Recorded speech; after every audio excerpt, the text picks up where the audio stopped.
M ಪ್ರವ್ರಜಂತಮನುಪೇತಮಪೇತಕೃತ್ಯಂ ದ್ವೈಪಾಯನೋ ವಿರಹಕಾತರ ಆಜುಹಾವ ಪುತ್ರ ಇತಿ ತನ್ಮಯತಯಾ ತರವೋಪಿ ನೇದುಃ ತಂ ಸರ್ವಭೂತಹೃದಯಂ ಮುನಿಮಾನತೋಸ್ಮಿ ಯಸ್ಯಾನುಭಾವಮಖಿಲಶ್ರುತಿಸಾರಮೇಕಂ ಅಧ್ಯಾತ್ಮದೀಪಮತಿತಿತೀರ್ಷತಾಂ ತಮೋಂಧಂ ಸಂಸಾರಿಣಾಂ ಕರುಣಯಾಃ ಪುರಾಣಗುಹ್ಯಂ ತಂ ವ್ಯಾಸಸೂನುಮುಪಯಾಮಿ ಗುರುಂ ಮುನೀನಾಂ ನಾರಾಯಣಂ ನಮಸ್ಕೃತ್ಯ ನರಂ ಚೈವ ನರೋತ್ತಮಂ ದೇವೀಂ ಸರಸ್ವತೀಂ ವ್ಯಾಸಂ ತತೋ ಗ್ರಂಥಮುದೀರಯೇ ಮಾತರ್ಮೇ ಮಾತರಿಶ್ವನ್ ಪಿತರತುಲಗುರೋ ಭ್ರಾತರಿಷ್ಟಾಪ್ತಬಂಧೋ ಸ್ವಾಮಿನ್ ಸರ್ವಾಂತರಾತ್ಮನ್ ಅಜರಜರಯುತರ್ಜನ್ಮ ಮೃತ್ಯಾಮಯಾನಾಂ ಗೋವಿಂದೇ ದೇಹಿ ಭಕ್ತಿಂ ಭವತಿ ಚ ಭಗವನ್ನೂರ್ಜಿತಾಂ ನಿರ್ನಿಮಿತ್ತಾಂ ನಿರ್ವ್ಯಾಜಾಂ ನಿಶ್ಚಲಾಂ ತದ್ಗುಣಗಣಬೃಹತೀಂ ಶಾಶ್ವತೀಮಾಶು ದೇವಾಂ. ಲಕ್ಷ್ಮೀದೇವಿಯನ್ನು ನಾರಾಯಣನನ್ನು ಪ್ರಾರ್ಥನೆ ಮಾಡಬೇಕು. ಲಕ್ಷ್ಮೀದೇವಿಯನ್ನು ಮತ್ತು ನಾರಾಯಣನನ್ನು ಏನಂತ ಪ್ರಾರ್ಥನೆ ಮಾಡಬೇಕು, ಆ ಅನುಸಂಧಾನ ಹೇಗೆ ಇರಬೇಕು ಅನ್ನೋದನ್ನು ನಿನ್ನೆ ಒಂದು ಸ್ವಲ್ಪ ನೋಡಿದ್ವಿ. ಈಗ ಒಂದು ಸ್ವಲ್ಪ ಹಿಂದೆ ಹೋಗಿ ಆ ಜಾಗಕ್ಕೆ ಬರೋಣ. ಏನಂತ ಪ್ರಾರ್ಥನೆ ಮಾಡಬೇಕು ಇಬ್ಬರನ್ನು? ಯುವಾಂತು ವಿಶ್ವಸ್ಯ ವಿಭೂ ಜಗತಃ ಕಾರಣಂ ಪರಂ ಇಯಂ ಹಿ ಪ್ರಕೃತಿ ಸೂಕ್ಷ್ಮ ಮಾಯಾ ಶಕ್ತಿರ್ದುರತ್ಯಯ.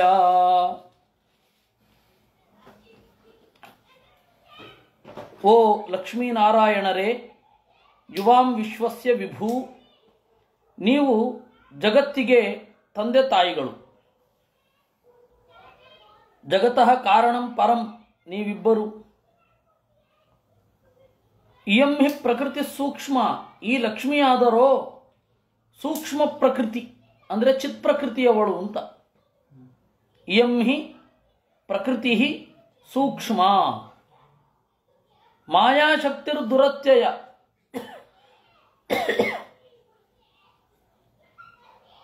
ಅವಳ ಅನುಗ್ರಹವಿಲ್ಲದೆ ಅವಳನ್ನು ದಾಟಲಾಗುವುದಿಲ್ಲ. ದುರತ್ಯಯ ಮಾಯಾಶಕ್ತಿ. ತಸ್ಯಾ ಅಧೀಶ್ವರ ಸಾಕ್ಷಾತ್ ತ್ವಮೇವ ಪುರುಷ ಪರಃ. ಈ ಲಕ್ಷ್ಮೀದೇವಿ ಪ್ರಕೃತಿಯಾದರೆ ದೇವರು ಪುರುಷ. ಓ ಲಕ್ಷ್ಮಿಯೇ ನೀನು ಪ್ರಕೃತಿ, ಓ ನಾರಾಯಣನೇ ನೀನು ಪುರುಷ. ಅವಳ ಒಡೆಯ. ತಸ್ಯಾಹ ಅಧೀಶ್ವರ. ತ್ವಂ ಸರ್ವಯಜ್ಞ, ನೀನು ಯಜ್ಞ, ಇವಳು ಇಜ್ಯ. ಒಂದು ಅದ್ಭುತವಾದ ಸ್ತೋತ್ರ ಇದು. ನೀನು ಯಜ್ಞ, ಅವಳು ಇಜ್ಯ. ಇವಳು ಕ್ರಿಯೆ, ನೀನು ಫಲಭುಕ್. ಲಕ್ಷ್ಮೀನಾರಾಯಣರ ದಾಂಪತ್ಯವನ್ನ ಇಷ್ಟು ಒಳ್ಳೆಯ ಆಯಾಮದಲ್ಲಿ ಇಲ್ಲಿ ಹೇಳ್ತಾರೆ. ನಮಗೆ ಇದು ಗಮನಕ್ಕೆ ಬಾರದೇ ಹೋದ ಪ್ರಸಂಗವೇ ಜಾಸ್ತಿ. ಇದು ತಂತ್ರಶಾಸ್ತ್ರದ ಎಲ್ಲ ಕ್ರಿಯೆಗಳ ಹಿನ್ನೆಲೆಯಲ್ಲಿ ಇರಬೇಕಾದ ಅನುಸಂಧಾನ. ಮಧ್ವಾಚಾರ್ಯರು ತಂತ್ರಸಾರ ಸಂಗ್ರಹದ 2ನೇ ಅಧ್ಯಾಯದಲ್ಲಿ ಒಂದು ಸ್ವಲ್ಪ ಇದರ ಸೂಚನೆಯನ್ನು ಕೊಡ್ತಾರೆ. ಇಲ್ಲಿ ಬಹಳ ವಿಸ್ತಾರವಾಗಿ ಅದನ್ನು ಹೇಳ್ತಾರೆ. ಆಚಾರ್ಯರು ಇದಕ್ಕೆ ಅರ್ಥ ಬರೆದರು. ಇಜ್ಯ ಕ್ರಿಯಾ ಅಂದ್ರು. ಯಜ್ಞ ಅಂತಂದ್ರೆ ಪೂಜೆ, ಇಜ್ಯ ಅಂತಂದ್ರೆ ಆ ಪೂಜೆಗೆ ಸಾಧಕವಾದ ಕ್ರಿಯೆ. ಆ ಕ್ರಿಯೆಗೆ ಅಭಿಮಾನಿನಿ ನೀನು. ಅಂತರ್ಯಾಮೀತು ಯಜ್ಞಾದೇಹೆ ವಿಷ್ಣು ಇಜ್ಯಾದಿನಾಂ ರಮ. ದೇವರು ಆ ಯಜ್ಞದಿಂದ ಆರಾಧ್ಯ, ಅದರಿಂದ ಯಜ್ಞ. ಅದರ ಅಂತರ್ಯಾಮಿ, ಆ ಮಂತ್ರಗಳ ಮುಖ್ಯ ಪ್ರತಿಪಾದ್ಯ. ಇಜ್ಯಾದಿನಾಂ ರಮ. ಇನ್ನು ಈ ಕ್ರಿಯೆ ಇದೆಯಲ್ಲ, ಆ ಕ್ರಿಯೆಯಲ್ಲಿ ಒಳಗೊಳ್ಳುವ ಪದಾರ್ಥಗಳು ಅದೆಲ್ಲಕ್ಕೂ ಲಕ್ಷ್ಮೀದೇವಿ ಅಭಿಮಾನಿನಿ. ಹವಿಸ್ಸು ಶುದ್ಧವಾಗಿರಬೇಕು, ಸರಿಯಾದ ಜಾಗದಲ್ಲಿ ಬೆಳೆದಿರಬೇಕು ಅಲ್ವೇ. ಇನ್ನು ಸಮಿತ್ತು, ಚರುಶ್ರಪಣ, ಆ ಪಾತ್ರೆ ಅದೆಲ್ಲ ಅತ್ಯಂತ ಶುದ್ಧವಾಗಿ ಇರಬೇಕು. ತಾಮ್ರದಲ್ಲಿ ಮಾಡುವ ಪಾತ್ರೆ, ತಾಮ್ರದ ಪಾತ್ರೆಯಲ್ಲಿ ಮಾಡುವ ಅನ್ನ ಅದು ಶ್ರೇಷ್ಠ. ಯಾಕೆ ಅಂತಂದ್ರೆ ಆ ಲೋಹ ಅನ್ನೋದು ಶ್ರೇಷ್ಠ. ಕಂಚಿನ ಪಾತ್ರೆಯಲ್ಲಿ ಮಾಡುವ ಪದಾರ್ಥಗಳು, ಹಾಲು ಮೊದಲಾದವುಗಳು ಶ್ರೇಷ್ಠ. ಯಾಕೆಂದ್ರೆ ಆ ಪದಾರ್ಥ ಶ್ರೇಷ್ಠ. ಶ್ರೇಷ್ಠ ಅಂತ ಹೆಂಗೆ ಗೊತ್ತಾಗತ್ತೆ? ಅನುಭವ. ಅದು ಸ್ಟೀಲ್ ಪಾತ್ರೆಯಲ್ಲಿ ಮಾಡಿದ ಪದಾರ್ಥವನ್ನು ತಿನ್ನಲಿಕ್ಕೂ ಅದಕ್ಕೂ ಎಷ್ಟು ಅಂತರ ಇರುತ್ತೆ. ಪ್ರಕೃತಿಯಲ್ಲಿ ಅತ್ಯಂತ ಶ್ರೇಷ್ಠವಾದ ಪದಾರ್ಥ ಏನಿದೆ ಅದನ್ನು ಬಳಸಿ ನಾವು ಮಾಡುವ ಕ್ರಿಯೆ ಏನಿದೆ ಅದಕ್ಕೆ ಅಂತರ್ಯಾಮಿ ಲಕ್ಷ್ಮೀದೇವಿ. ಯಾಕೆಂದ್ರೆ ಅವಳು ಪ್ರಕೃತ್ಯಾತ್ಮಕಳಾಗಿದ್ದಾಳೆ, ಜಡ ಪ್ರಕೃತಿಯ ಅಭಿಮಾನಿನಿಯಾಗಿದ್ದಾಳೆ, ನಿಯಾಮಕಳಾಗಿದ್ದಾಳೆ, ಸ್ವಯಂ ಚಿತ್ ಪ್ರಕೃತಿಯಾಗಿದ್ದಾಳೆ. ಈ ಶ್ರೇಷ್ಠವಾದ ಕ್ರಿಯೆ, ಈ ಶ್ರೇಷ್ಠವಾದ ಪುರುಷನನ್ನ ಕುರಿತು ಇದೆ. ಅಂದ್ರೆ ಈ ಲಕ್ಷ್ಮೀನಾರಾಯಣರ ದಾಂಪತ್ಯ ಅನ್ನೋದೊಂದು ಅಮೂರ್ತ. ನಮಗೆ ಅನುಭವಕ್ಕೆ ಬರ್ತದೆ. ತಚ್ಛಬ್ದೈಸ್ತು ತಥೋ ವಾಚ್ಯವು ನತು ಸರ್ವಸ್ವರೂಪತಃ. ಅದರಿಂದಾಗಿ ಆ ಶಬ್ದದಿಂದ ಅವ್ರನ್ನೇ ಹೇಳೋದು. ಲಕ್ಷ್ಮೀದೇವಿಯೇ ಕ್ರಿಯೆ ಅಲ್ಲ, ಆ ಕ್ರಿಯೆಗೆ ಅಂತರ್ಯಾಮಿ, ಆ ಕ್ರಿಯೆಯ ನಿಯಾಮಕಳು ಲಕ್ಷ್ಮೀದೇವಿ. ಅದರಿಂದಾಗಿ ಆ ಶಬ್ದದಿಂದ ಅವಳನ್ನು ಹೇಳ್ತಾರೆ. ಕ್ರಿಯಾ ನಿಯಾಮಕಳು ಅವಳು, ಕ್ರಿಯಾ ಸಾಧ್ಯಳು ಅವಳು. ಹೀಗೆ ಲಕ್ಷ್ಮೀನಾರಾಯಣರ ದಾಂಪತ್ಯ ಅನ್ನೋದು ಬಹಳ ವಿಶಿಷ್ಟ. ಅಂತರ್ಯಾಮಿ ಶ್ರೇಯಶ್ಚಾಪಿ ವಿಷ್ಣುರೇವ ನತಂಚಯ. ಇನ್ನು ಕ್ರಿಯಾ, ಅದನ್ನೇ ಹೇಳಿದ್ದು, ಇಜ್ಜ ಅನ್ನುವ ಕ್ರಿಯೆ.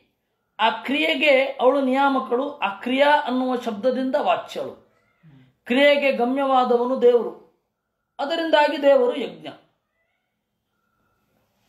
ಫಲಭುಗ್ಭವಾನ್. ಈ ಕ್ರಿಯೆಯ ಫಲವನ್ನು ಉಣ್ಣುವ ಮೊದಲು ಯಾರು? ಯಜಮಾನನಿಗಿಂತ ಮೊದಲು ದೇವರು. ಅದರಿಂದಾಗಿ ಈ ಅನುರೂಪವಾದ ದಾಂಪತ್ಯ. ದೇವರಿಗೆ ಯಾರೂ ಅಂತರ್ಯಾಮಿ ಇಲ್ಲ. ನಾಂತರ್ಯಾಮಿ ಕಶ್ಚಿದಸ್ತಿ ವಿಷ್ಣು ಕ್ವಾಪಿ ಕುತಶ್ಚನ ಇತಿ ಬ್ರಹ್ಮತರ್ಕೆ. ಈ ರೀತಿ ಅರ್ಥ ಇದೆ ಅಂತಂದ್ರು. ಹೀಗೆ ದೇವರನ್ನ ಪ್ರಾರ್ಥನೆ ಮಾಡಬೇಕು. ಅದನ್ನು ಮುಂದೆ ಹೇಳ್ತಾರೆ. ಗುಣವ್ಯಕ್ತಿರಿಯಂ ದೇವಿ ವ್ಯಂಜಕೋ ಗುಣಭಗ್ಭವಾನ್ ತ್ವಂ ಹಿ ಸರ್ವ ಶರೀರಾತ್ಮ ಶ್ರೀಹಿ ಶರೀರೇಂದ್ರಿಯಾಶಯ. ಗುಣವ್ಯಕ್ತಿರಿಯಂ ದೇವಿ, ಗುಣದ ಅಭಿವ್ಯಕ್ತಿಯ ಮೊತ್ತ ಇವಳು. ಅವಳನ್ನ ಜಗತ್ತಿಗೆ ತೆರೆದು ತೋರಿಸುವವ ದೇವರು, ವ್ಯಂಜಕ. ಈಗ ನೆಲ್ಲಿಕಾಯಿ ಅದನ್ನ ತಿಂದ್ರೆ ಒಂಥರ ಒಗರಾಗಿರುತ್ತೆ. ನೀರು ಕುಡಿದ್ರೆ ಅದು ಸಿಹಿಯಾಗತ್ತೆ. ಆ ನೆಲ್ಲಿಕಾಯಿಯಲ್ಲಿರುವ ಮಾಧುರ್ಯವನ್ನ ವ್ಯಕ್ತಿ ಅಂತ ಕರೀತಾರೆ, ಅಥವಾ ವ್ಯಂಗ್ಯ ಅಂತ ಕರೀತಾರೆ. ವ್ಯಂಜಕ ಯಾವುದು? ನೀರು. ಲಕ್ಷ್ಮೀನಾರಾಯಣರ ದಾಂಪತ್ಯ ಹಾಗೆ. ಅವಳಲ್ಲಿ ಶಕ್ತಿ ಉಂಟು. ಅದು ಜಗತ್ತಿಗೆ ಅನುಭವಕ್ಕೆ ಬರುವಂತೆ ಮಾಡೋದು ದೇವರು, ವ್ಯಂಜಕ. ಈ ಸಪ್ಪಗಿರುವ ಬಾವಿ ನೀರು ಮೊದಲಾದವುಗಳಲ್ಲಿ ನೆಲ್ಲಿಕಾಯಿ ತುಂಡನ್ನ ಹಾಕ್ತಾರೆ, ನೀರು ಸಿಹಿಯಾಗತ್ತೆ ಅಂತ. ಅದರಿಂದ ಅದು ವ್ಯಂಜಕ. ದೇವರು ಹಾಗೆ ವ್ಯಂಜಕ, ಇವಳು ವ್ಯಕ್ತಿ. ಏನು ದಾಂಪತ್ಯ. ಅವಳಿಗೆ ದೇವರು ಇಲ್ಲ ಅಂತಂದ್ರೆ ಜಗತ್ತಿನ ಬಗ್ಗೆ ಆಸಕ್ತಿಯೇ ಇಲ್ಲ ಲಕ್ಷ್ಮೀದೇವಿಗೆ. ದೇವರ ಪ್ರಚೋದನೆಗೊಳಗಾಗಿ ಜಗತ್ತಿನ ಸೃಷ್ಟಿಗಳು ಬರುವುದು.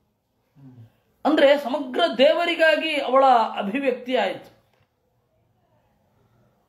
ಹೀಗಾಗಿ ದೇವರನ್ನ ಈ ರೀತಿ ಸ್ತೋತ್ರ ಮಾಡ್ತಾ ಇದ್ದಾರೆ.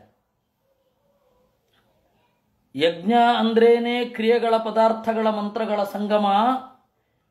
ಇವೆಲ್ಲದರ ನಿಯಾಮಕಳು ಲಕ್ಷ್ಮಿ ಅಂತ ಹೇಳ್ತಾ ಇದ್ದೀರಾ, ಇದೇನಿದು ಅಂತ ಪ್ರಶ್ನೆ ಬರಬಹುದು. ಅದಕ್ಕೆ ಉತ್ತರ ಹೀಗಿದೆ. ಯಜ್ಞ ಅಂತ ಹೇಳಿದ್ರೆ ಯಜ್ಞ ವಿಷಯನನ್ನೂ ಯಜ್ಞ ಅಂತಾನೆ ಕರೆಯೋದು. ಅದನ್ನೇ ಆಚಾರ್ಯರು ನಿರೂಪಣೆ ಮಾಡಿದ್ದು. ಮತ್ತೆ ಸ್ತೋತ್ರ ಮಾಡುವಾಗ ಬ್ರಹ್ಮದೇವರು ಏನು ಸ್ತೋತ್ರ ಮಾಡಿರ್ತಾರೆ, ಕಾಶ್ಯಪರು ಏನು ಸ್ತೋತ್ರ ಮಾಡಿರ್ತಾರೆ, ಆ ಸ್ತೋತ್ರದಲ್ಲಿ ವಿವಕ್ಷೆ ಹೀಗೆ. ಬೇರೆ ಕಡೆ ಯಜ್ಞ ಅಂತ ಹೇಳಿ ಲಕ್ಷ್ಮೀದೇವಿಗೆ ಹೆಸರಿದೆ, ಆದರೆ ಇಲ್ಲಿ ಯಜ್ಞ ಅಂತಂದ್ರೆ ಕ್ರಿಯೆಗೆ ಗಮ್ಯ. ಕ್ರಿಯೆ ಯಾರು? ಲಕ್ಷ್ಮೀದೇವಿ. ಅಂದ್ರೆ ಕ್ರಿಯೆಗೆ ಅಂತರ್ಯಾಮಿ, ಕ್ರಿಯೆಗೆ ನಿಯಾಮಕಳು ಅಂತ. ಯಾಕೆ ಕ್ರಿಯೆಗೆ ನಿಯಾಮಕಳು? ಯಾಕೆ? ಜಗತ್ತಿನಲ್ಲಿ ಒಂದು ಶ್ರೇಷ್ಠವಾದ ಪದಾರ್ಥ ಇದ್ರೆ ಅಲ್ವಾ ಈ ಶ್ರೇಷ್ಠವಾದ ಪದಾರ್ಥವನ್ನು ಬಳಸಿ ಪೂಜೆ ಮಾಡೋದು. ಅಂದ್ರೆ ಲಕ್ಷ್ಮೀದೇವಿಯ ಸೃಷ್ಟಿ ಏನಕ್ಕಾಗಿ? ದೇವರಿಗಾಗಿ ಅಂತ. ಅದರಿಂದಾಗಿ ಇಲ್ಲಿ ಸ್ಪೆಷಲಿ ಈ ಸ್ತೋತ್ರದಲ್ಲಿ ಯಜ್ಞ ಅಂತಂದ್ರೆ ಯಜ್ಞಗಮ್ಯ ಅಂತ ಅರ್ಥ.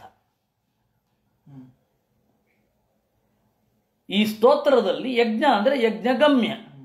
ಕ್ರಿಯೆ ನಮ್ಮ ದೈಹಿಕ ಕ್ರಿಯೆ, ಆ ಕ್ರಿಯೆಗೆ ಆಶ್ರಯವಾದ ಪ್ರಕೃತಿ, ಇವುಗಳೆಲ್ಲ ಕ್ರಿಯೆ. ಅದನ್ನ ಅವರು ಹೇಳಿದ್ರು, ದೇವರು ಯಜ್ಞ ಆಗ್ತಾನೆ, ಇವಳು ಇಜ್ಜೆ ಆಗ್ತಾಳೆ. ಇಜ್ಜ ಅಂದ್ರೆ ಯಜ್ಞಕ್ಕೆ ಸಾಧನವಾದ ಕ್ರಿಯೆ. ಈ ಸ್ತೋತ್ರದಲ್ಲಿ ವಿವಕ್ಷೆಯನ್ನು ನಾವು ಚಿಂತನೆ ಮಾಡಬೇಕು. ಇನ್ನು ಇವಳು ಕ್ರಿಯಾ ನಿಯಾಮಕಳು. ದೇವರು ಈ ಕ್ರಿಯೆಯ ಫಲವನ್ನು ಉಣ್ಣುವವ. ದೇವರ ಆನಂದ ಅನ್ನೋದು ಕ್ರಿಯೆಯ ಸಮರ್ಪಣೆಯಿಂದ,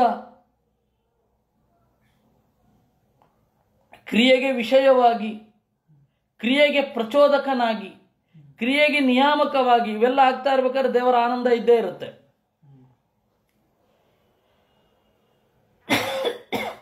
ಅದರಿಂದಾಗಿ ದೇವರನ್ನ ಯಜ್ಞ ಅಂದ್ರು, ಲಕ್ಷ್ಮೀದೇವಿ ಇಜ್ಜ್ಯ ಅಂದ್ರು.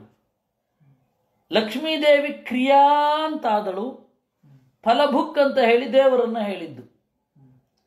ಈ ದಾಂಪತ್ಯ ಚಿಂತನೆ ಈ ಶ್ಲೋಕದಲ್ಲಿ ಸ್ಪೆಷಲಿ ಈ ರೀತಿಯಾದ ಅರ್ಥ.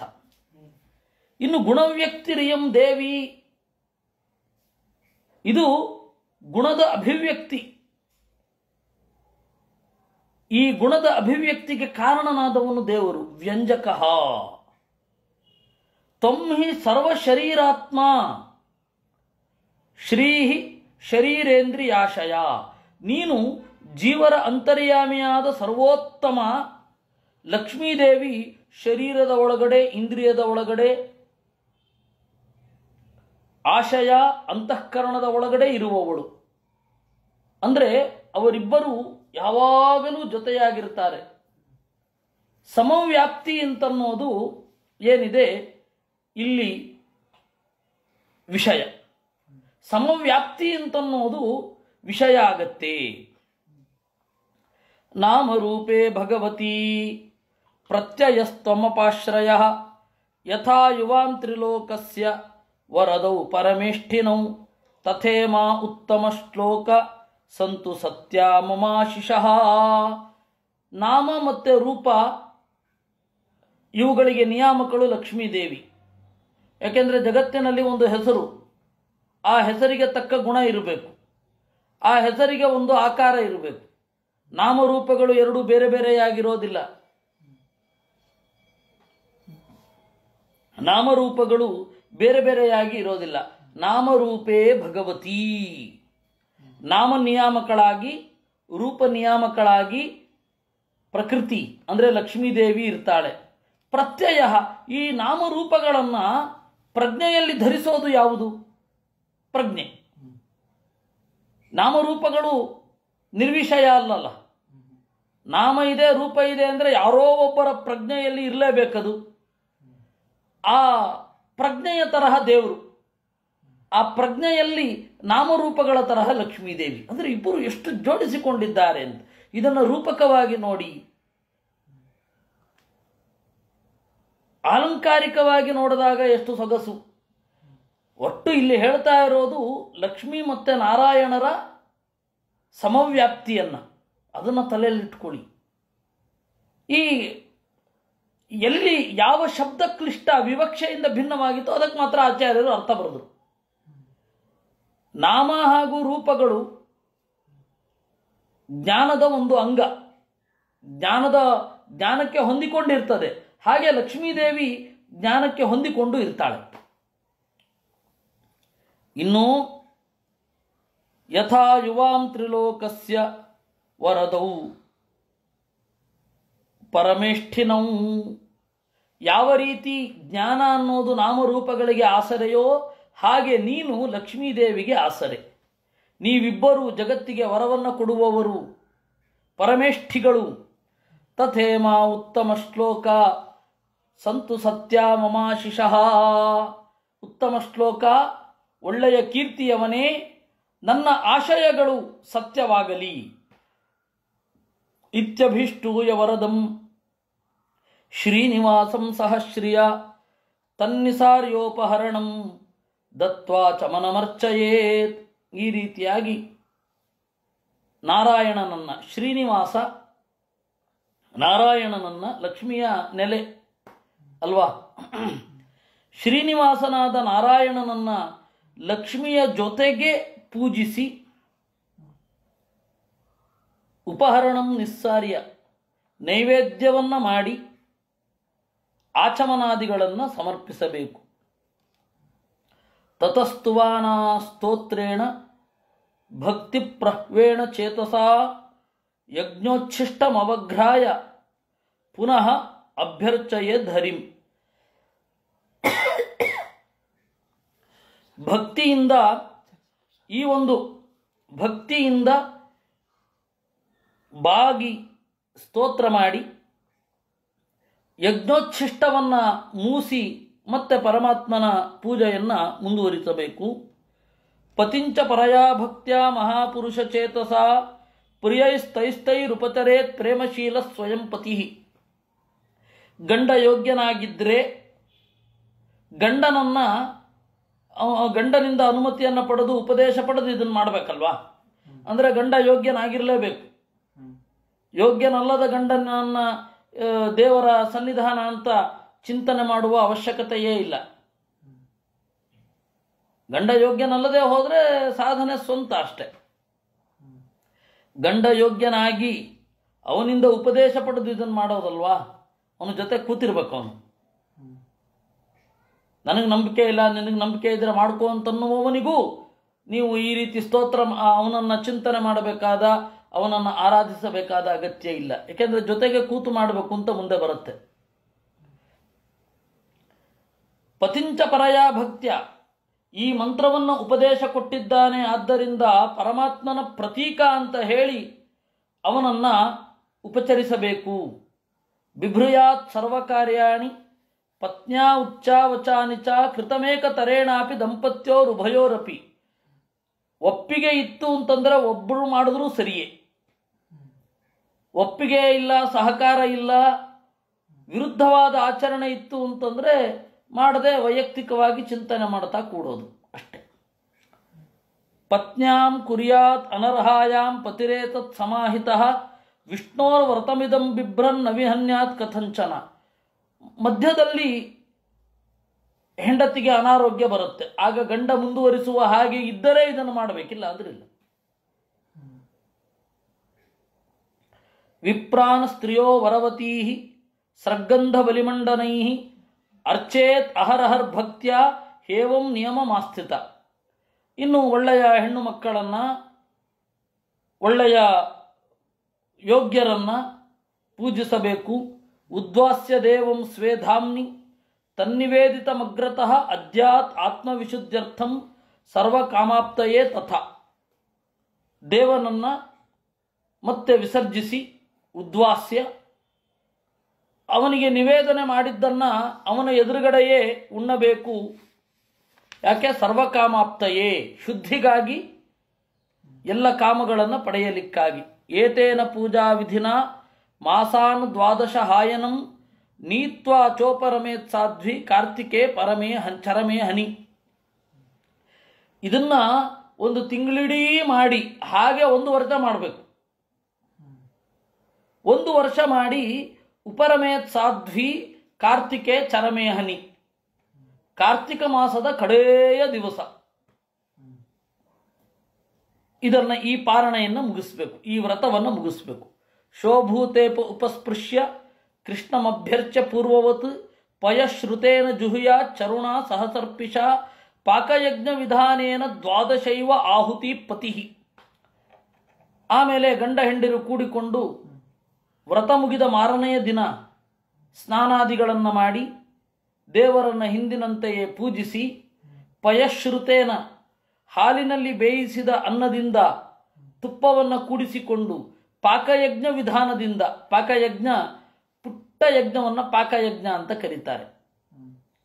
ಅಂದರೆ ಅಗ್ನಿಯ ಆವಾಹನೆ, ಅದೇ ಅಗ್ನಿಮುಖ. ಅಗ್ನಿಯಲ್ಲಿ ಅನುಮತಿಯನ್ನು ಪಡೆಯೋದು, ಅಗ್ನಿಯಲ್ಲಿ ದೇವರನ್ನು ಚಿಂತಿಸಿ ವ್ಯಾಹೃತ್ಯಾಹುತಿಗಳನ್ನು ಇತ್ತು 12 ಆಹುತಿಗಳನ್ನು ಕೊಡಬೇಕು.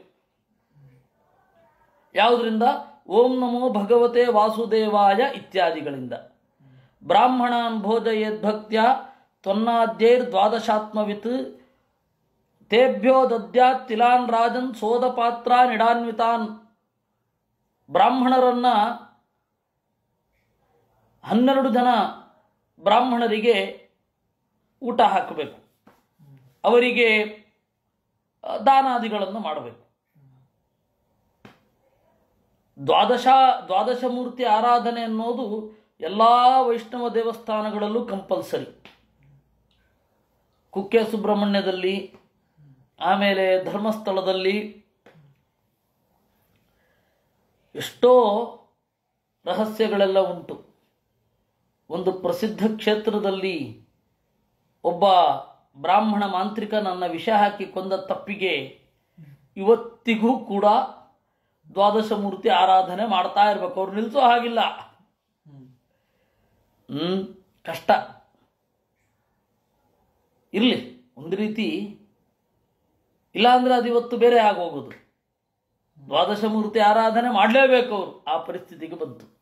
ಅಂದರೆ ಏನು ಹೇಳಲಿಕ್ಕೆ ಹೊರಟಿದ್ದೇನೆ ಅಂತಂದರೆ, ವೈಷ್ಣವ ದೇವಸ್ಥಾನಗಳಲ್ಲಿ ದ್ವಾದಶಮೂರ್ತಿ ಆರಾಧನೆ ಕಂಪಲ್ಸರಿ. ನೀವು ಯಾವುದೇ ವಿಷ್ಣು ಬಲಿ ಮಾಡಿ, ವಿಷ್ಣು ಬಲಿಗಿಂತ ನಾರಾಯಣ ಬಲಿ, ನಾರಾಯಣ ಇವ್ರು ಯಾರಾದರೂ ಹೋದಾಗ, ಮದುವೆ ಆಗದವರು ಹೋದಾಗ ನಾರಾಯಣ ಬಲಿಯನ್ನು ಮಾಡಬೇಕು. ಮತ್ತು ವಾರ್ಷಿಕವಾಗಿ ನಾರಾಯಣ ಬಲಿಯನ್ನು ಮಾಡಬೇಕು. ಆಮೇಲೆ ಸನ್ಯಾಸಿಗಳು ಹೋದಾಗ 12ನೇ ದಿವಸ ನಾರಾಯಣ ಬಲಿ ಮಾಡಿ ದ್ವಾದಶಮೂರ್ತಿ ಆರಾಧನೆ ಮಾಡಬೇಕು. ಅದನ್ನ ಈಗ ಅಲಂಕಾರ ಅಂತ ಹೇಳ್ತಾರೆ. ಅಲಂಕಾರ ಅಲ್ಲ. ವಿಷ್ಣು ತೀರ್ಥರು ಹೇಗೆ ಹೇಳಿದ್ದು ಅಂತಂದ್ರೆ, 5 ಜನ ಇದ್ರೆ ಬ್ರಾಹ್ಮಣರು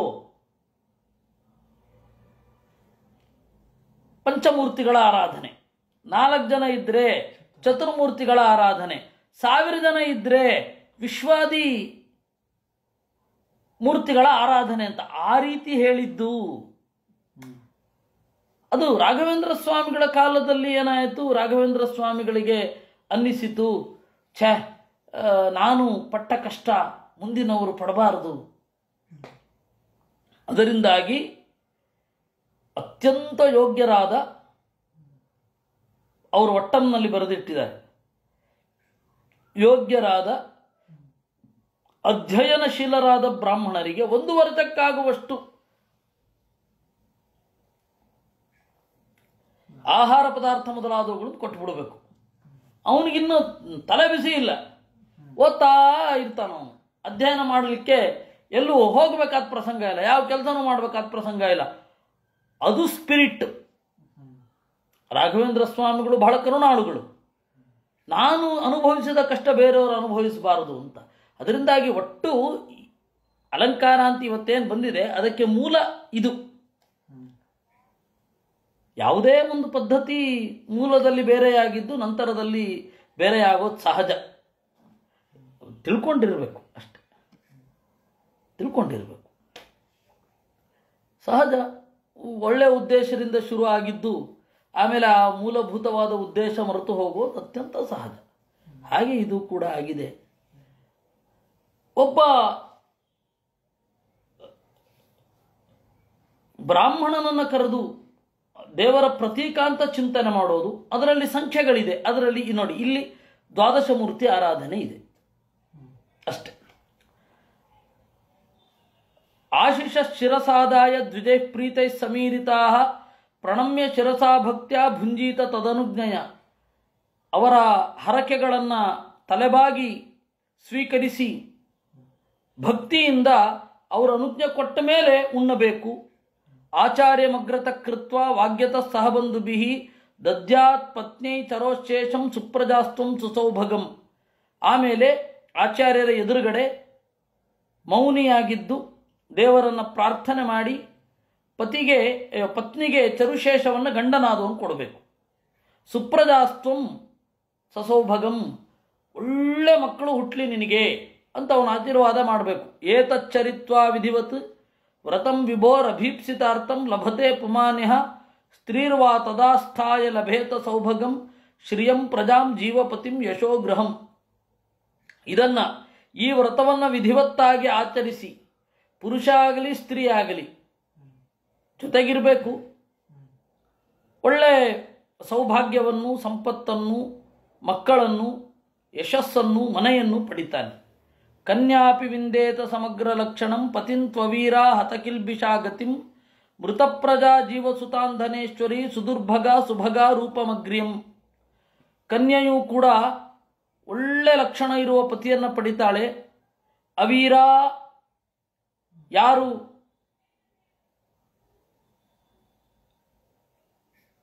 ಎಲ್ಲರನ್ನ ಕಳ್ಕೊಂಡಿರ್ತಾಳೆ ಅವಳು ಗತಿಂ ಪ್ರಾಪ್ನೋತಿ.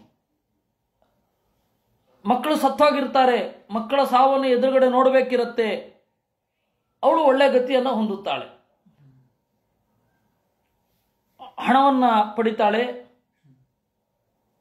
ಎಲ್ಲ ಒಳ್ಳೆ ರೂಪವನ್ನು ಪಡಿತಾಳೆ. ವಿಂದೇ ದ್ವಿರೂಪ ವಿರಜೋ ವಿಮುಚ್ಯತೆ ಯಾಮಯಾವೀಂದ್ರಿಯ ದೇಹ ಕಲ್ಪಃ ಏತತ್ ಪಠನ್ ಅಭ್ಯುದಯೇತ ಕರ್ಮಣಿ ಅನಂತ ತೃಪ್ತಿಂ ಪಿತೃದೇವತಾನಾಂ. ಇದನ್ನು ಆಭ್ಯುದಯಿಕ ಶ್ರಾದ್ದದಲ್ಲಿ ಈ ಆಖ್ಯಾನವನ್ನು, ಅಂದರೆ ಮರುದ್ದೇವತೆಗಳ ಹುಟ್ಟಿನ ಆಖ್ಯಾನವನ್ನು ನುಡಿದರೆ ಪಿತೃದೇವತೆಗಳು ಅನಂತ ತೃಪ್ತಿಯನ್ನು ಹೊಂದುತ್ತಾರೆ. ಭಾಗವತಾದಿಗಳಿಂದಲೇ ಪಿತೃದೇವತೆಗಳು ಅನಂತ ತೃಪ್ತಿಯನ್ನು ಹೊಂದುವುದು. ಈ ಅಭ್ಯುದಯ ಶ್ರಾದ್ದ ಅಂತಂದರೆ ಕಾಮ್ಯ ಶ್ರಾದ್ದ, ನಮಗೇನೋ ಆಗಬೇಕು ಅಂತ ಹೇಳಿ ಶ್ರಾದ್ದ ಮಾಡೋದು, ಅದನ್ನು ಅಭ್ಯುದಯ ಶ್ರಾದ್ದ ಅಂತ ಕರೀತಾರೆ. ತುಷ್ಟ ಪ್ರಯಚ್ಛಂತೆ ಸಮಸ್ತ ಕಾಮಾನ್ ಹೋಮಾವತಾನೆ ಹುತಭುಕ್ ಶ್ರೀರ ಹರಿಶ್ಚ. ಇನ್ನು ಅಗ್ನಿದೇವ ಮತ್ತು ಲಕ್ಷ್ಮೀದೇವಿ ನಾರಾಯಣರು ಸಂತುಷ್ಟರಾಗಿ ಎಲ್ಲ ಬಯಕೆಗಳನ್ನು ಈಡೇರಿಸ್ತಾರೆ. ರಾಜನ್ ಮಹನ್ ಮರುತಾಂ ಜನ್ಮ ಪುಣ್ಯಂ ದ್ವಿತೇರವೃತಂ ಚಾಭಿಹಿತಂ ಮಯಾತೆ. ಈ ಮರುದೇವತೆಗಳ ಜನ್ಮವನ್ನು ಯಾರು ಚಿಂತನೆ ಮಾಡ್ತಾರೆ ಅವರು ಪಿತೃದೇವತೆಗಳ ಅನಂತ ತೃಪ್ತಿ ಅದನ್ನು ಪಡೆಯುತ್ತಾರೆ. ಇದು ಷಷ್ಠಸ್ಕಂಧೆ 19 ಹೀಗೆ 6ನೆಯ ಸ್ಕಂಧದಲ್ಲಿ 19ನೆಯ ಅಧ್ಯಾಯ ಮುಗಿದಿದೆ. ಸಮಾಪ್ತಶ್ಚ ಷಷ್ಠಸ್ಕಂಧ. ನಾವು ಈಗ ಸಪ್ತಮ ಸ್ಕಂಧವನ್ನು ನೋಡಲಿದ್ದೇವೆ. ಇಲ್ಲ, ರಾಜೋವಾಚ ಸಮಪ್ರಿಯಸ್ಸ ಹೃದ್ಬ್ರಹ್ಮನ್ ಭೂತಾನಾಂ ಭಗವಾನ್ ಸ್ವಯಂ ಇಂದ್ರಸ್ಯಾರ್ಥೇ ಕಥಂ ದೈತ್ಯಾನ್ ಅವಧೀದ್ವಿಷಮೋ ಯಥಾ. ಹೀಗೆ 6ನೇ ಸ್ಕಂಧ ಮುಗಿದ ಮೇಲೆ 7ನೇ ಸ್ಕಂಧದಲ್ಲಿ ಕಾಲಿಡ್ತಾ ಇದ್ದೇವೆ. ಇದನ್ನು ಕೇಳಿದ ಮೇಲೆ ವೃತ್ರಾಸುರನ ಕಥೆಯನ್ನು ತಲೆಯಲ್ಲಿಟ್ಟುಕೊಂಡು ರಾಜ ಕೇಳಿದ. ಯಾರು? ಪರೀಕ್ಷಿತ್ ರಾಜ. ಸಮಃ, ದೇವರು ಸಮ ಅಂತೀರ. ಪ್ರಿಯ, ಎಲ್ಲರಿಗೂ ದೇವರು ಪ್ರಿಯ. ಗೊತ್ತಿದ್ದೋ ಗೊತ್ತಿಲ್ಲದೆಯೋ ಅವನನ್ನು ಉತ್ಕಟವಾಗಿ ಎಲ್ಲರೂ ಪ್ರೀತಿಸ್ತಾರೆ. ತಮ್ಮನ್ನು ತಾವು ಯಾಕೆ ಪ್ರೀತಿಸಿಕೊಳ್ಳೋದು ಅಂತಂದರೆ ದೇವರು ಅಂತರ್ಯಾಮಿ ಆಗಿರೋದ್ರಿಂದ ಅಂತ ಒಂದು ಉತ್ತರವನ್ನು ಉಪನಿಷತ್ ಭಾಷ್ಯದಲ್ಲಿ ನಾವು ನೋಡುತ್ತೇವೆ. ಯಾಕೆ ಎಲ್ಲರೂ ಅವ್ರು ಯಾಕೆ ಪ್ರೀತಿಸ್ಕೋತಾರೆ? ಎಲ್ಲ ಪದಾರ್ಥಗಳಿಗಿಂತ ಅವ್ರು ಪ್ರೀತಿಸ್ಕೋತಾರಲ್ಲ. ನಮಗಾಗಿ ನಾವು ಹೊಸ ಆವಿಷ್ಕಾರಗಳನ್ನು ಮಾಡೋದು, ಹೊಸ ಪರಿಷ್ಕಾರಗಳನ್ನು ಮಾಡೋದು, ನಾವು ಸೌಲಭ್ಯಗಳನ್ನು ಹೊಂದಲಿಕ್ಕಾಗಿ ಶಾಸ್ತ್ರವನ್ನು ತಿಳ್ಕೊಳ್ಳೋದು. ಅದು ವೇದಾಂತ ಇರಬಹುದು, ಭೌತಾದಿ ಶಾಸ್ತ್ರಗಳಿರಬಹುದು. ಜಗತ್ತಿನ ಸೌಲಭ್ಯಗಳನ್ನು ಪಡಿಬೇಕು ಅಂತ ತಾನೇ, ಜಗತ್ತಿನ ಸುಖಗಳನ್ನು ಪಡಿಬೇಕು ಅಂತ ತಾನೇ ನಾವು ಶಾಸ್ತ್ರ ಓದೋದು. ಅದು ಯಾರಿಗಾಗಿ? ನಮಗಾಗಿ ಅಲ್ವಾ? ಅಂದ ಮೇಲೆ ನಮ್ಮನ್ನು ನಾವು ಯಾಕೆ ಪ್ರೀತಿಸ್ಕೊಳ್ತೇವೆ? ದೇವರು ಅಂತರ್ಯಾಮಿಯಾಗಿರೋದ್ರಿಂದ, ದೇವರ ಮೇಲಿನ ಪ್ರೇಮ. ಸರಿ, ದೇವರ ಮೇಲೆ ಯಾಕೆ ಪ್ರೀತಿ ಇರುತ್ತೆ? ಆನಂದ ರೂಪ ಆದ್ದರಿಂದ. ಹೀಗಾಗಿ ಪ್ರಿಯ, ಎಲ್ಲರಿಗೂ ಅವನು ಪ್ರಿಯ. ಸಹೃದ್ಭೂತಾನ, ಜೀವರಿಗೆ ಅನಿಮಿತ್ತ ಬಂಧು. ಅಂತಹ ಪರಮಾತ್ಮ ಶಾಸ್ತ್ರಗಳೆಲ್ಲ ಈ ರೀತಿ ಕೊಂಡಾಡ್ತಾ ಇವೆ. ಆದರೆ ಪುರಾಣ ನೋಡಿದ್ರೆ ನಮಗೆ ಗೊತ್ತಾಗೋದೇನಪ್ಪ? ಇಂದ್ರಸ್ಯಾರ್ಥೆ ದೈತ್ಯಾನ್ ಅವಧೀತ್. ಇಂದ್ರನಿಗಾಗಿ ದೈತ್ಯರನ್ನ ಕೊಂದ ಅಂತ ಪಕ್ಷಪಾತ ಆಗಲಿಲ್ವಾ? ಸಮ ಆಗಲಿಲ್ಲ ಅವನು, ಸಹೃತ್ ಆಗಲಿಲ್ಲ ಅವನು. ವಿಷಮೋ ಯಥ. ಇಲ್ಲಪ್ಪ, ಹಾಗಲ್ಲ, ದೇವತೆಗಳು ಪೂಜೆ ಮಾಡ್ತಾರೆ, ಅದಕ್ಕೆ ಆ ಪೂಜೆಯನ್ನು ಸ್ವೀಕರಿಸುವ ಸಲುವಾಗಿ ದೇವರು ಅವರ ಒಳ್ಳೆತನದಿಂದ ತೃಪ್ತನಾಗಿ, ಅವರಿಂದ ಏನೋ ಲಾಭ ಇರಬೇಕು ದೇವರಿಗೆ, ಅದಕ್ಕೆ ಇಂದ್ರನ ಪಕ್ಷದಲ್ಲಿ ನಿಂತು ಶತ್ರುಗಳನ್ನು ಕೊಲ್ತಾನೆ ಅಂತ ಹೇಳಬೇಕು. ಹಾಗೂ ಹೇಳಿ ಬರಲ್ಲ. ನಶ್ಯಸ್ಯಾರ್ಥ ಸುರಗಣೈ ಸಾಕ್ಷಾನ್ ನಿಶ್ರೇಯಸಾತ್ಮನಃ ನೈವ ಅಸುರೇಭ್ಯೋ ವಿದ್ವೇಷಃ ನೋದ್ವೇಗಶ್ಚಾಗುಣಸ್ಯ ಹಿ. ದೇವತೆಗಳಿಂದ ಏನಾದರೂ ಪ್ರಯೋಜನ ಉಂಟಾ ದೇವರಿಗೆ? ಸಾಕ್ಷಾನ್ ನಿಶ್ರೇಯಸಾತ್ಮನಃ, ಸುಖಪೂರ್ಣ. ನೈವ ಅಸುರೇಭ್ಯೋ ವಿದ್ವೇಷಃ, ದೇವತೆಗಳಿಂದ ಪ್ರಯೋಜನ ಇಲ್ಲ.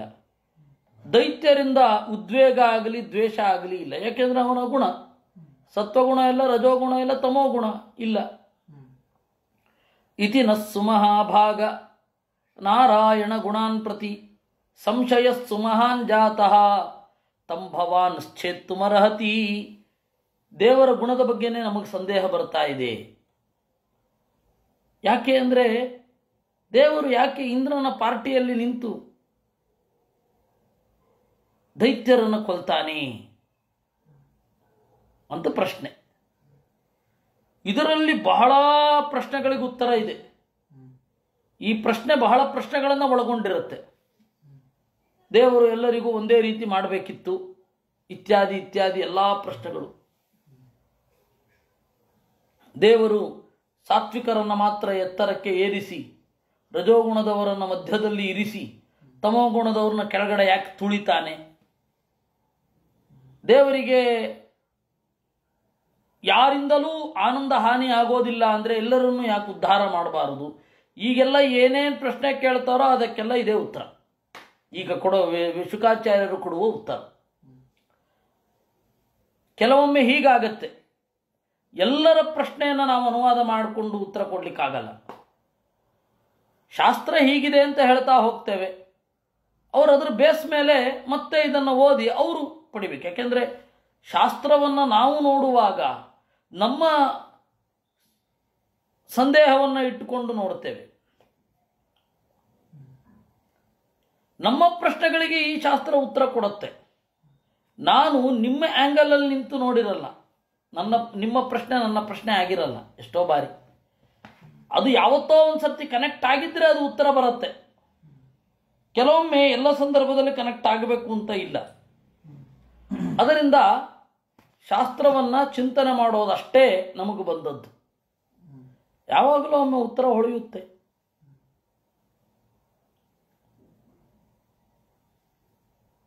ಹೀಗಾಗಿ ಈ ಪ್ರಶ್ನೆ ಪರೀಕ್ಷಿತ್ ರಾಜ ಹಾಕಿದಾಗ ಶುಕಾಚಾರ್ಯರ ಉತ್ತರ ಬಹಳ ಆಯಾಮಗಳನ್ನು ಹೊಂದಿ ಬರುತ್ತೆ. ಈ ಜಗತ್ತಿನಲ್ಲಿ ನಡೆಯುವಂತಹ ಸತ್ವಗುಣ, ರಜೋಗುಣ, ತಮೋಗುಣಗಳ ಕುಣಿತ, ಈ ಜಗತ್ತಿನಲ್ಲಿ ಆಗುವಂತಹ ಡ್ರಾಸ್ಟಿಕ್ ಚೇಂಜಸ್ಸು, ಆ ಸಂದರ್ಭದಲ್ಲಿ ಜನರ ಮನಸ್ಸಿನ ಮೇಲಾಗುವ ಪ್ರಭಾವ, ಮನಸ್ಸಿನ ಉಗ್ರತೆ, ಮನಸ್ಸಿನ ಶಾಂತಿ, ವಿದ್ಯೆಯ ಉಗಮ, ವಿದ್ಯೆಯ ನಿರ್ಗಮ, ಒಬ್ಬನ ಮೆರೆದಾಟ, ಅದರಿಂದ ಆಗುವಂತಹ ಸೈಡ್ ಎಫೆಕ್ಟ್ಸ್ಗಳು, ಇದನ್ನೆಲ್ಲವನ್ನು ಸಪ್ತಮಸ್ಕಂದ ಹೇಳುತ್ತೆ. ಅದನ್ನು ಪೂರ್ಣವಾಗಿ ಹೇಳಲಿಕ್ಕಾಗತ್ತೋ ಇಲ್ವೋ ಅಂದರೆ ಆಗಲ್ಲ ಅಂತಾನೆ ನಾನು ಹೇಳೋದು. ಸಪ್ತಮಸ್ಕಂದ ಎಷ್ಟು ವಿಷಯಗಳನ್ನು ಒಳಗೊಂಡಿದೆ, ಅಥವಾ ಸಪ್ತಮಸ್ಕಂದ ಅಂತೇನು, ಇಡೀ ಶಾಸ್ತ್ರ ಹಾಗೆ. ಅದು ಒಂದೊಂದು ಸರ್ತಿ ನಾವು ಭಾಗವತವನ್ನು ಚಿಂತನೆ ಮಾಡುವಾಗ ಒಂದೊಂದು ಆಯಾಮಕ್ಕೆ ಉತ್ತರವನ್ನು ಪಡ್ಕೊಳ್ತೇವೆ. ಅದರಿಂದ ನಿಮ್ಮ ಮುಂದೆ ನಾನು ಇಡ್ತಾ ಹೋಗ್ತೇನೆ, ಇಲ್ಲಿ ಏನಿದೆ ಅದನ್ನು ಉತ್ತರಗಳನ್ನು ನೀವೇ ಪಡೆದುಕೊಂಡು ನಿಮ್ಮ ಪ್ರಶ್ನೆಯನ್ನು ನಿಮ್ಮ ಉತ್ತರವನ್ನು ಎರಡನ್ನೂ ನನಗೆ ಹೇಳುವುದು.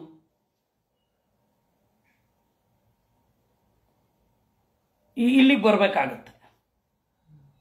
ನೀವು ಮನಸ್ಸಿನಲ್ಲಿ ಏನೇನು ಪ್ರಶ್ನೆಗಳನ್ನು ಹಾಕ್ಕೊಂಡಿರ್ತೀರಾ ಅದನ್ನು ಒಂದು ಕಡೆ ಬರೆದು ಇಟ್ಕೊಳ್ಳಿ ಅಥವಾ ನೆನಪಿಟ್ಕೊಳ್ಳಿ. ಪ್ರಶ್ನೆ ಬಂದು ಮರೆತು ಹೋಯಿತು ಅಂದರೆ ಅದಕ್ಕೆ ಹೆಚ್ಚು ಮಹತ್ವ ಕೊಡಬೇಕಾಗಿಲ್ಲ. ಕಾರಣ ಏನು ಅಂದರೆ ಅದು ನಮ್ಮನ್ನು ಕೊಲ್ಲುವ ಪ್ರಶ್ನೆಯಾಗಿದ್ದರೆ ನಮಗೆ ನೆನಪಿದ್ದೇ ಇರುತ್ತೆ. ಪ್ರಶ್ನೆ ಬಂತು ಮರ್ತೋಯ್ತು, ಏನೋ ಕೇಳಬೇಕು ಅಂದ್ಕೊಂಡೆ ಮರ್ತೋಯ್ತು ಅಂತ ಹೇಳಿದರೆ ಆ ಪ್ರಶ್ನೆಗಂತಹ ಮಹತ್ವ ಕೊಡಬೇಡಿ. ಆ ಪ್ರಶ್ನೆ ನಿಮ್ಮನ್ನು ಕಾಡ್ತಾ ಇದ್ರೆ ಅದಕ್ಕೆ ಉತ್ತರ ಸಿಗತ್ತಾ ಅಂತ ಸ್ವಲ್ಪ ಕಾಲ ಯೋಚನೆ ಮಾಡಿ, ಅಥವಾ ಬಿಟ್ಟುಬಿಡಿ. ಆ ಪ್ರಶ್ನೆಗೆ ಉತ್ತರ ಸಿಗಲೇಬೇಕು ಅಂತಿಲ್ಲ, ಮುಂದೆ ಯಾವತ್ತೋ ಒಂದು ದಿವಸ ಸಿಗುತ್ತೆ.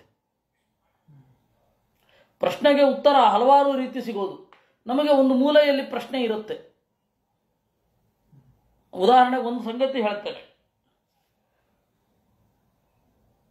ನಮ್ಮ ಸ್ವಾಮಿಗಳು, ಪೇಜಾವರ ಸ್ವಾಮಿಗಳು, ಯಾರೇ ದುಷ್ಟರಿದ್ರೂ ಎಂತಹ ಕ್ಷಮೆ, ಒಮ್ಮೊಮ್ಮೆ ಸ್ವಾಮಿಗಳ ಕ್ಷಮೆ ವಿಪರೀತ ಆಯಿತು ಅನ್ನುವಷ್ಟು ಕ್ಷಮೆ.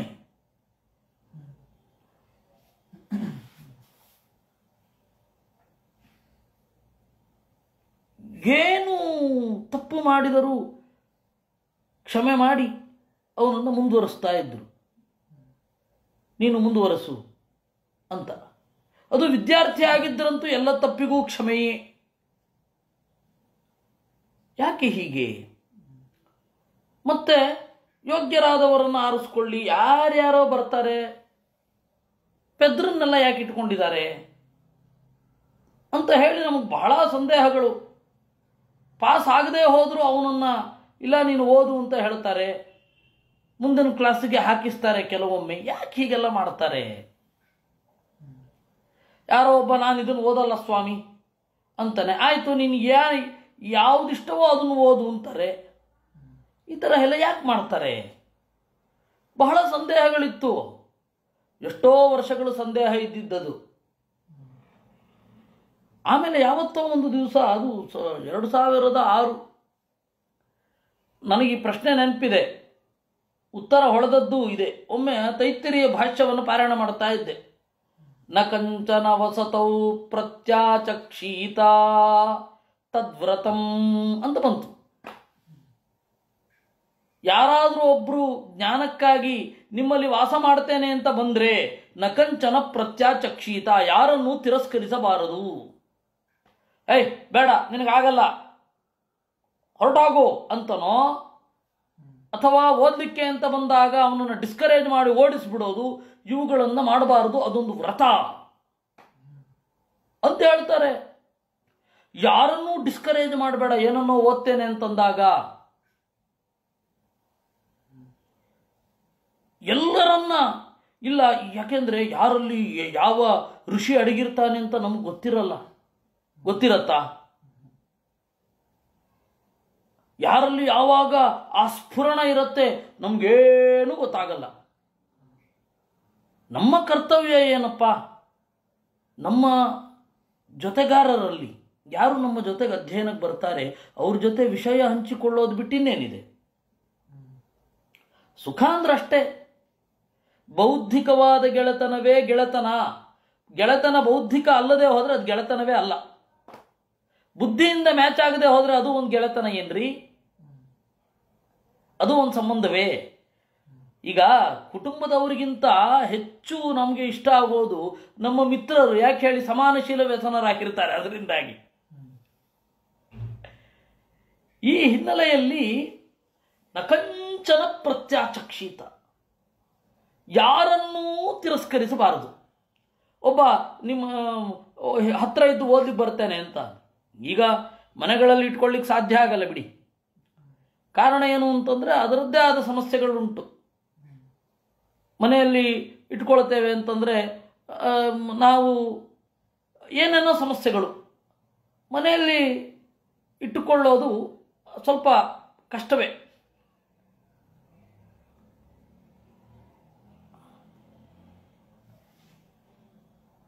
ಮನೆಯಲ್ಲಿ ಇಟ್ಕೊಳ್ಳೋದು ಕಷ್ಟವೇ. ಆದರೆ ಒಂದು ಸಂಸ್ಥೆ ಅಂತ ಮಾಡಿದಾಗ ಎಲ್ಲರನ್ನ ಅಪ್ಪಿಕೊಳ್ತಾ ಇದ್ದದ್ದು ಈ ಕಾರಣಕ್ಕಾಗಿ. ಎಷ್ಟರ ಮಟ್ಟಿಗೆ ಅಂದರೆ ಸ್ವಾಮಿಗಳನ್ನೇ ವಿರೋಧ ಮಾಡ್ತಾ ಇದ್ದವರನ್ನು ಅವ್ರು ಇಟ್ಕೊಂಡಿರ್ತಿದ್ರು. ಇದು ಯಾಕೆ? ಉಪನಿಷತ್ತಿನಲ್ಲಿ ಹೇಳಿದ ವ್ರತ ಅದು. ನಮ್ಗೆ ಸಾಧ್ಯ ಆಗೋದಾದ್ರೆ ಅದನ್ನು ಮಾಡ್ಬೋದು. ಅವ್ರಿಗೆ ಆಗ್ತಿತ್ತು, ಮಾಡಿದ್ರು. ನನಗೆ ಅವಾಗ ಉತ್ತರ ಸಿಕ್ಕಿದ್ದು ಈ ಸಣ್ಣ ಪ್ರಶ್ನೆ. ಇದು ಏನು ಅಧ್ಯಾತ್ಮ ಅಲ್ಲ, ಏನೋ ಅವ್ರ ಸ್ವಭಾವದ ಬಗ್ಗೆ ಬಂದ ಪ್ರಶ್ನೆ. ಅದು ಬಹಳ ವರ್ಷಗಳಾದ ಮೇಲೆ ಉತ್ತರ ಸಿಕ್ಕಿತ್ತು ನನಗೆ. ಇಮಿಡಿಯೇಟ್ ನಮಗೆ ಈ ಪ್ರಶ್ನೆ ಬೇಕು, ಈ ಉತ್ತರ ಸಿಕ್ಬಿಡುತ್ತೆ ಅಂತ ಅಲ್ಲ. ಈ ಪ್ರಶ್ನೆ ಈಗ ಬಂದಿದೆ, ಉತ್ತರ ಸಿಗಬೇಕು ಅಂತ ಯಾವತ್ತೂ ಆ ರೀತಿ ಚಿಂತಿಸಬೇಡಿ. ಬಂದ ಪ್ರಶ್ನೆ ಬರೆದಿಟ್ಟುಕೊಂಡಿದ್ರೆ ನಿಮಗೆ ಅರ್ಥ ಆಗತ್ತೆ. ಸರಿಸುಮಾರು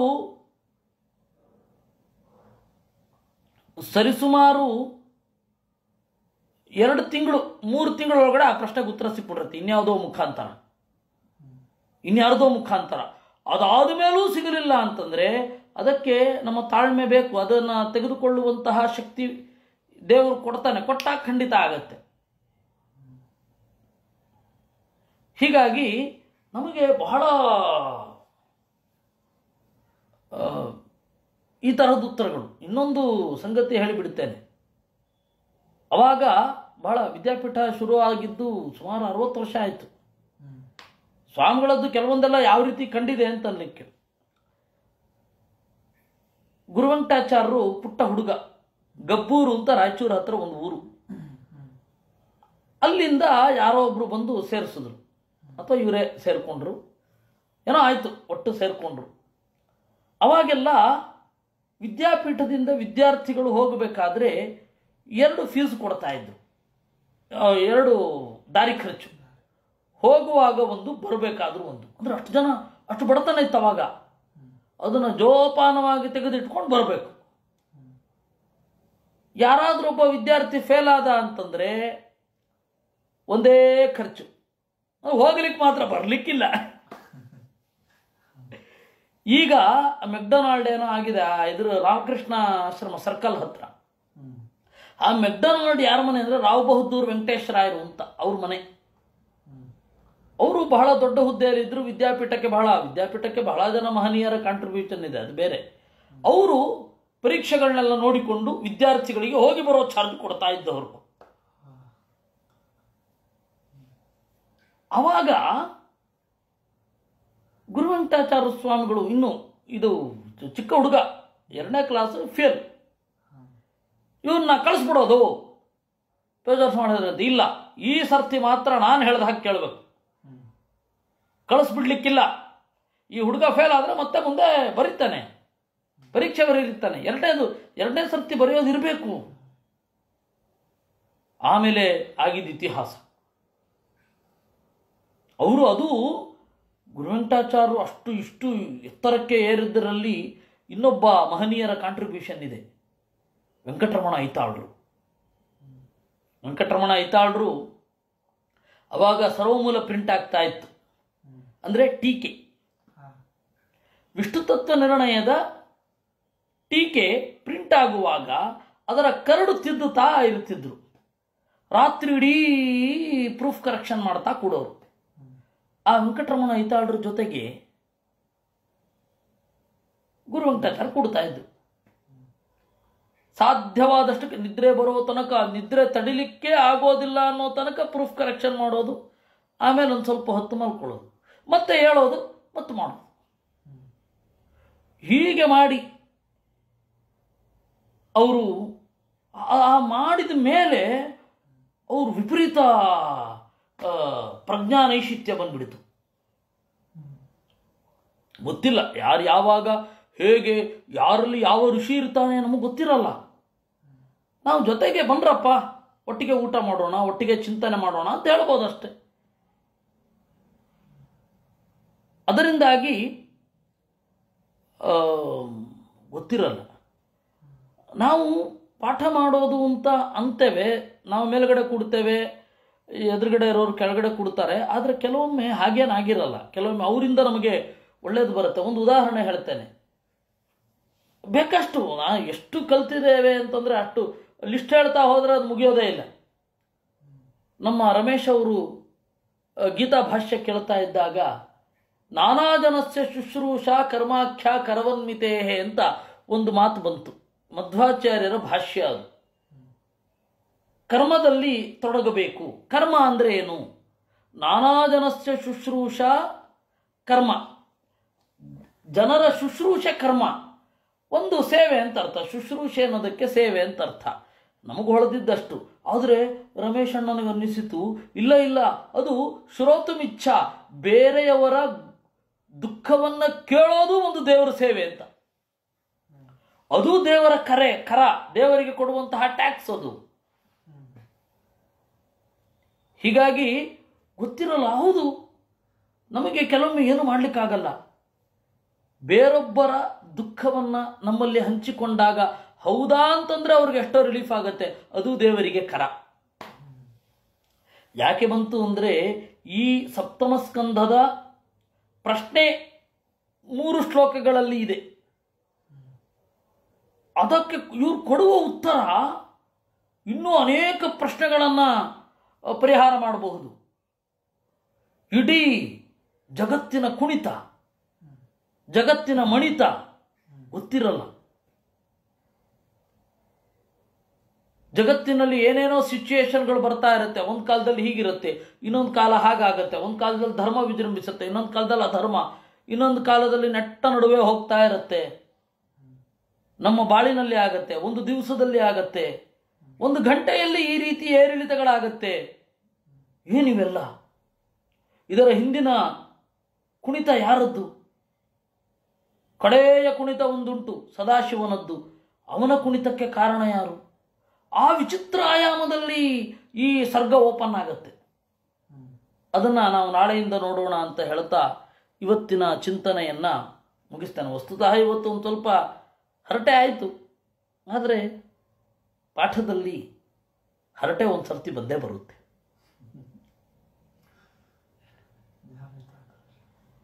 ದೊಡ್ಡ ದೊಡ್ಡ ಸ್ವಾಮಿಗಳ ಪಾಠದಲ್ಲಿ ಒಮ್ಮೊಮ್ಮೆ ಹರಟೆ ಬರೋದು,